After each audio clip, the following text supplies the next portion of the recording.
Ahanba Muktada channel asige maikaidagi mayambu thoibi mangang taramna ukjari. Ngasisu ipagi EBEMA MACHATHOI hariba episode naiba asi nipan suba tangkang amuk puduna lakjari. Wari asinda amuk kari kamdauge haibadu mayam puna amuk taminarasi. Surmala manaton kaibaga loinana gyan sumangli mangli tauri.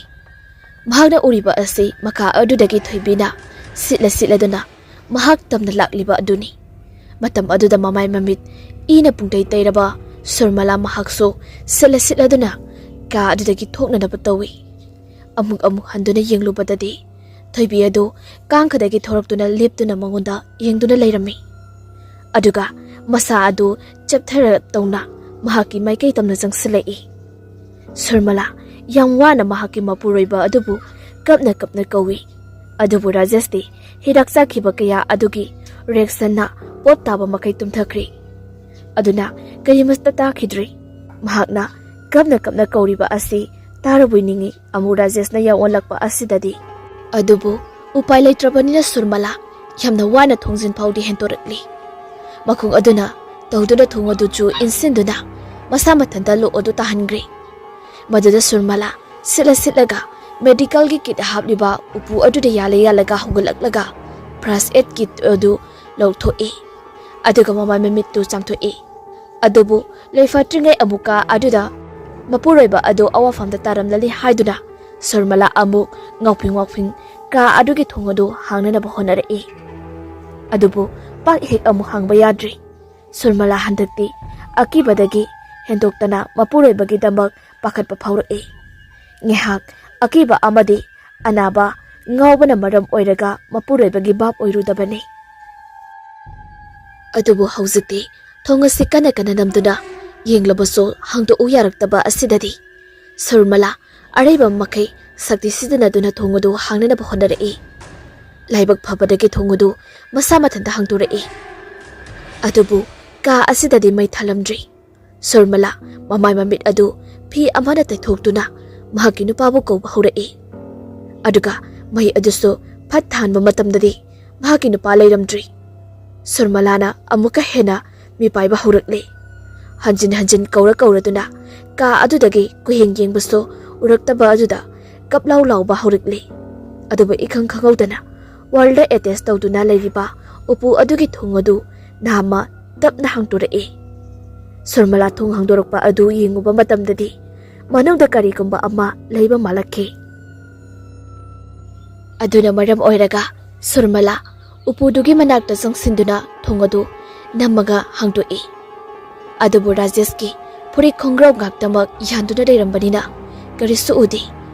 Asomna munna yengduna leiringai phi marak adudagi phi ngaktana kupsinba mi ama mangonda tapna yengsilakpa aduda Surmala khamprak khangna longna haitharaktuna lukhambadu leimaida yesinduna gyan mangkri.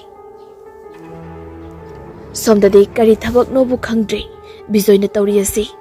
Lata sobada makut adu ngatharaga mamit ushinduna tumli. Aduga mahaki manak adwaidana phaktuda bijoy phamduna latana tumlibadu yengli. Ngehaki mamangda lata mahaki thoram asi tawdrabani. Aduna makoi ani punna pungpham ama ngaise hainaramlaga latadi yamna thajadana sofada ngathaduna uiduna tumbu tumthokrabani. Bijoy karimata haidi tumina phamduna leiri. Wakaldadi sumatina toina hairamba wado manakongda sonthangnana yaiduna tari. Tama latado mahumai tawi ko hanaga iman manadi handaktine mahagi mama duga aina matamda oriso dum sanaraga leirami aina salubado adunani mana aigi imana bini hairasu mana haibawa mana tawba thabakta kaya thajarunu ko waisinga si tana bijoy latada tumlibado yengduna leiri keidi upai leiri chatkro haiduna so sa sangumna talubaso yabadoi nati. Adubu angakpani lata tumbadi nati tumsinabani masiso mahaki lalo ngaktali. Mahaki thawai asi matang asida mahaki haksangdagi tholaktuna bijoyna phamlaba adu munni yengi aduga dokfet tawi. Ngihaktangdi ikoina satuna bijoybu yengnamlaba matung machanupi aduna tumliba ka aduda tamna changlekri. Machanupi aduso ngihakti tumlamli Adubu thongzil aduda amuba ama chakhiba adu khangladuna mamit adu thapna pangthorei. Mahaki mamit aduso musin muri. Mamang thakta makhoi ibungda machanupi asne hi uriba amuba adu latagi thawaidi. Mahi hiraba latala mahaki thawai adu buthoptuna tongningba tawduna lakpani. Aduna maram oiraga ngasida mahaki thabak asi lisilagi khalakpa matamni. Asumna amuba asi changlakpa matamda masathoi masa mathanta pukhagolai. Aduga makhoi ani makut samladuna tholai. Matam asida latana sinba plan gi matung inna maning thonglomda makhol ama thokpa adu bijoyna tahalai. Maduda bijoy haiphet chingnaraduna maningomda onduna famlaga leiri.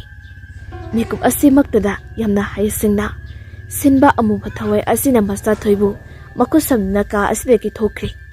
Aduga mapa ibungodi karisu khanghaudri. Asomna makoi ani tamna tamna thokiduna thongal wangba lankri. Chatminariba ani asisu tapna tapna latagi thawai asidi tungda leitha hori. Aduga MACHATHOIDI mamit adu musin muraga masadu gyan tanada lambi asida satpa lepti. Lambida thengnaba gari macha sing aduna thorokpa misingna angang amat mathanta satle kaidarabano haiduna phalap phatlapti yengami. Adubu phatraba taibang asida leiba miyoibagi minungsi jindraba ai da soidraga loire khanaba yengtamak yengamlaga chatkibani. Asumna asum lakpana haujikti MACHATHOI fajaraba konungumlaba gate adugi mamangda chapleptuna lekri. Hek asumna munna yengamlaba matungda gate asigi makha thangba ahoba khara lawba duda lisinduna changlai. Bahakna sumangda hek lepa matamda mathaklomdagi amuba ama bom launa tarai. Madu mini megi maung oi. Adubu yapta ngaklibadi awangbadagi taraiba mi aduso seraba malurabaso makong mukut adu itik tikai thik tawduna hawgalai. Aduga mi amagi putri amatada kaidaba amagumna chap yungna leptuna laikri. Aduga makut anidu tingthoraktuna lao haibagi maungda tingthorai. Madu ubada MACHATHOI nokmi mahakso makutu tingthoraktuna changsilai. Aduga makhoi ani mafam asida konsinaki. Matam adudadi swailauna mangkri. Aduga thawai oina MACHATHOIda sangki. Maduda MACHATHOI kana laurai. MACHATHOIgi akanba kholau aduda thangnaba yum adugi nupa macha pakhang amakhakna sak tokpagi kolwari sana na tholaiba adu yumjawlom asida yenglai. Ado dagai ko. Yari kaisunateda saida mi amakhak kana laukibagi makhol mataba. Asunda adong wari sanaraduna thongal mapa ase landuna thokri. Sarmala su khonjela adu tabada sor phunguluba amagumna ghalai. Akoibada kuyeng yengi aduga maku adu khasik chaklakpa asida lukhamda maduna yengubadadi I thoktuna leramli. Madam asida maduge anaba adu sukhanglai. Aduga mahaki nupa aduso mahaki nakanda phi mayamna yumsinduna tarami. Sarmala anabaga kawa makai mahaki nupa adubu phiyam adudagi singthorai. Laibak thibadi mahaki nupa adudi gyan taramdri. Manaki table aduda leiriba ising bottle adu amuk thabiduna tawrubasu gyan laktaba asidadi Sarmala khangle. Mahaki nupa ase gyan mangkri wanthakri haiba ase. Karina tofong khangduduna kapoi lakwoi kaidosigi khalli. Honda emergency number call tawragi khanduna phone adu amuk koi thithiba horai. Onthokpa haiduni phone adu so amuk thiba khangdri. Kanbiyo haiduna koi lawgadaba asu magi pangkal amata leitri. Aduna maram oiraga Sarmala mapuroiba adubu phamung aduda amuk singkhatpiri. Aduga makut masadu suru noibiduna kamna upai leitana tingthajari.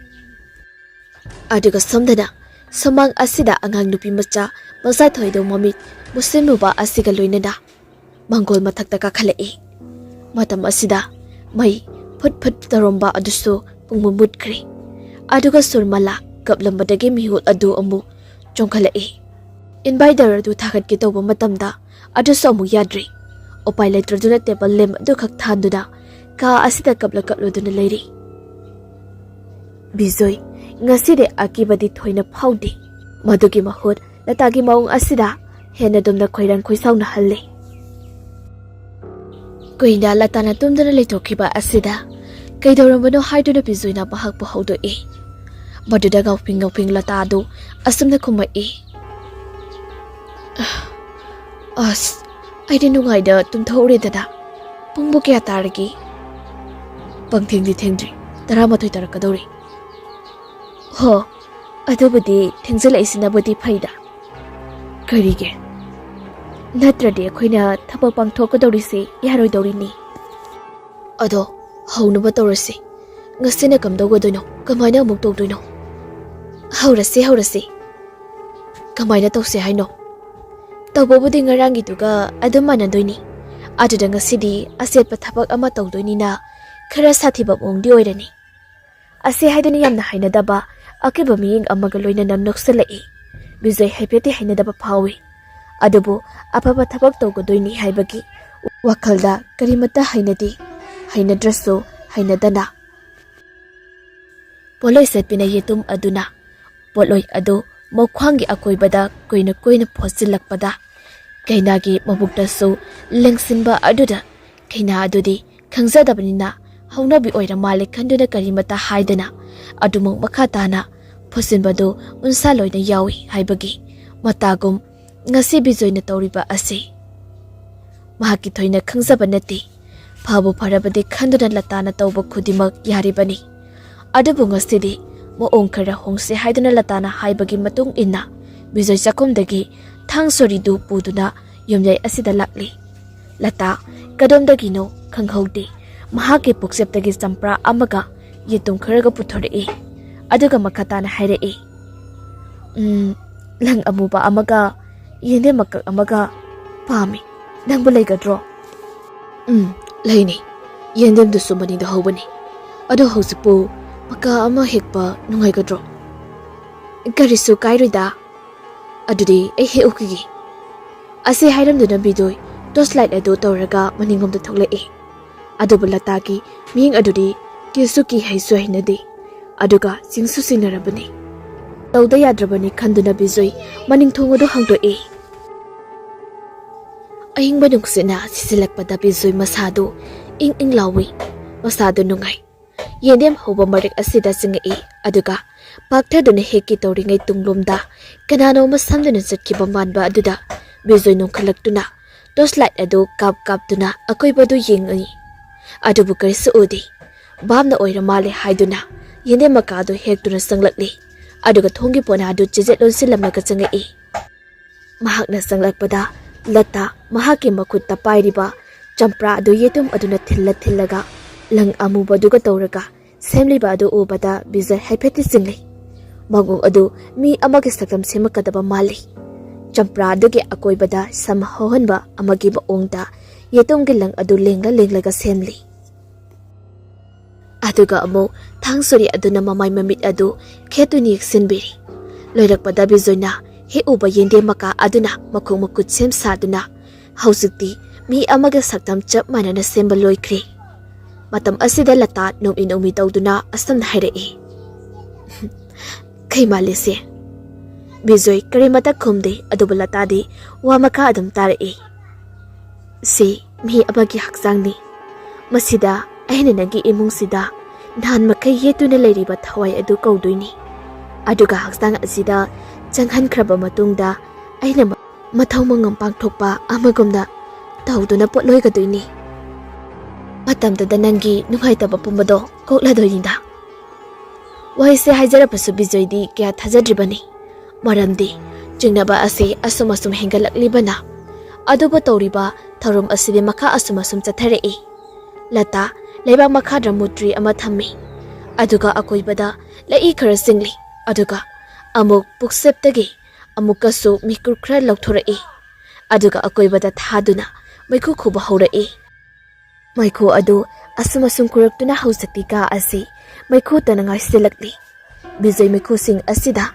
mamitu thukedi tawi adubu thutana bakana honari matang asida ikang khangudana konjel khara horapna lata adu mantra sonba horakpada bizoi adu khamprek khangna songi Mahaki matau aduda amukso hek maikho marak asida lata adu noklai. Bijoy dingak pungakli tauriba asi phagira haina. Adubu lata makhatana mantra adu adum soli. Ngyak asum cholambadagi latagi khonjal adu asum tapthakri. Aduga akon bedadi makhol amta thokidri. Matam asida bijoy latabu kauba horai. Adubu asum khulaktaba asidadi pakal aduna bijoy phukawgali aduga latagi manakta sangsiloi. Angakpani lata leiramdri. Aduga bijoyna lahiriba asisu kadaidanu khangdri. Punghanghangba mafam amada oiramle maikho marak asida. Bijoy pakal aduna tungmang koisin chili maikho marak asida. Adubu kanasu udri kanasu thengnadri.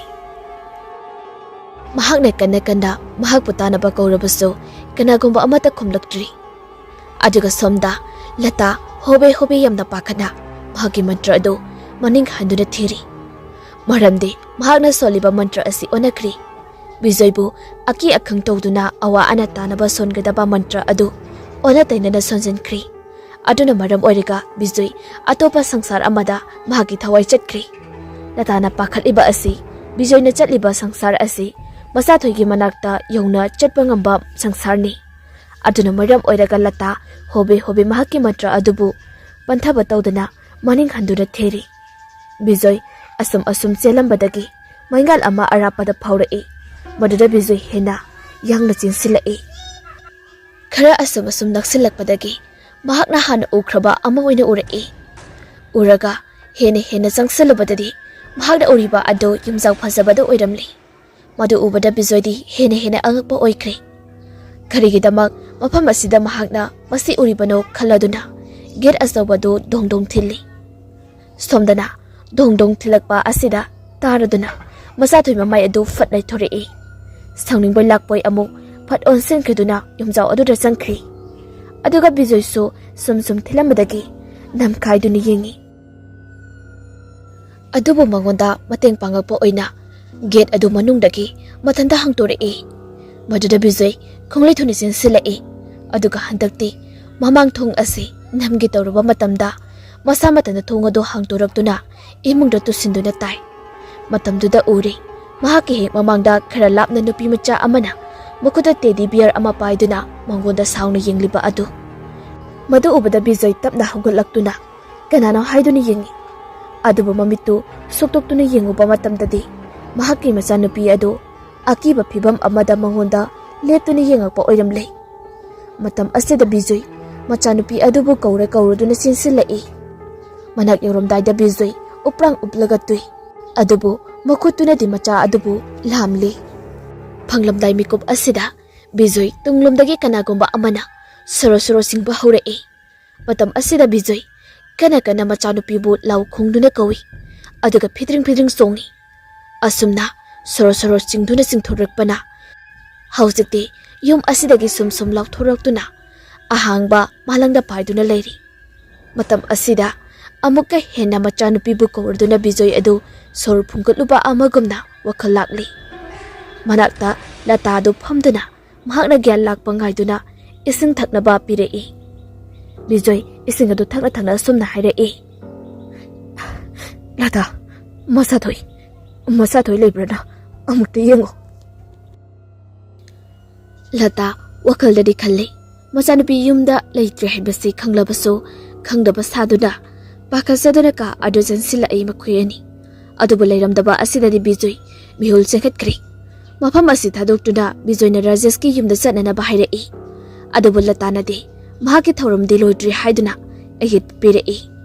Adubu bijoy madu amta khangde masagi thawai kandaba yade haiduna imungdagi senthokre rajeski mayum tamna. Adubu lata masi amata lengdana lehawi.